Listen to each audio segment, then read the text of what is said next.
everyone, this story is Betty and the Yeti by Ella Burfoot.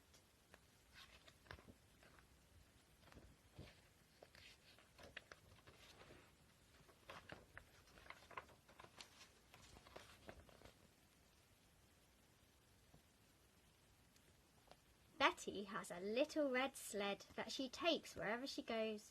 She pulls on the ropes and flies down the slopes, whether it freezes or snows.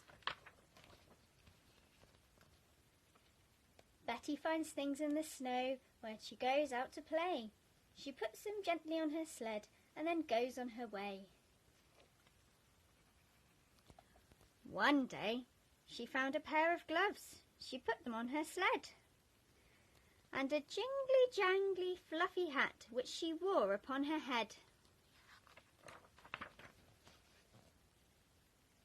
And when she saw some snow boots as hairy as a bear, she tried them on her little feet and stamped from here to there.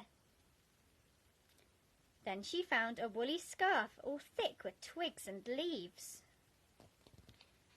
And one enormous smelly coat that came right past her knees.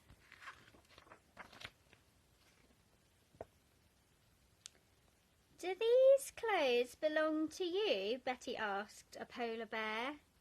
"No," he said and shook his head. "I don't need clothes to wear. I've got thick fur to keep me warm. I do not mean to gloat, but I've no need for hats or scarves and never wear a coat."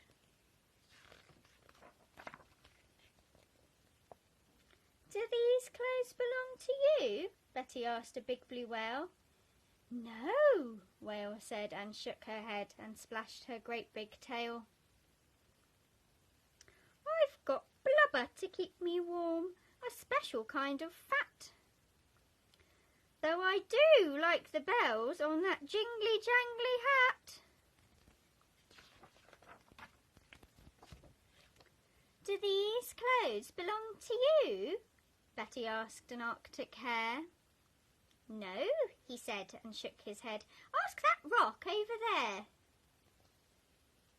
"What a strange thought," said Betty, peering at the rock. "But I've asked a hare and a polar bear, so I can't see why not."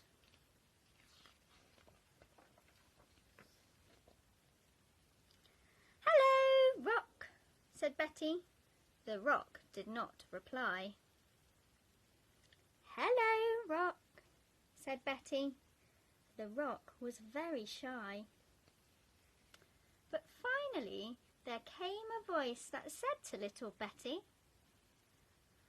"I'm really not a rock at all. I'm actually a Yeti." "A Yeti!" squealed Betty and tried to run away. "But please don't go," the Yeti cried. "I'd love it if you'd stay." Yetis in the wild, you see, are rather shy and small. We have to wear a lot of clothes to keep us warm at all. "My clothes are big and hairy. They give folks such a shock that I threw them all away and hid behind this rock. It's very hard to make a friend in the land of snow when you've scared them all away before you've even said hello." Betty didn't fret at all. She handed him his clothes. "You'd better put these on," she said, "before it really snows."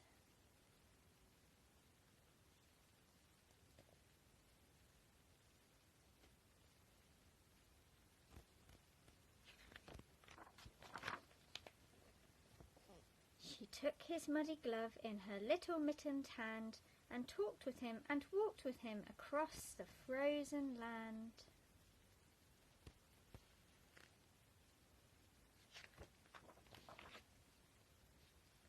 Soon they met Betty's friends in the cold and snowy night, and the smelly hairy Yeti, well, he gave them quite a fright.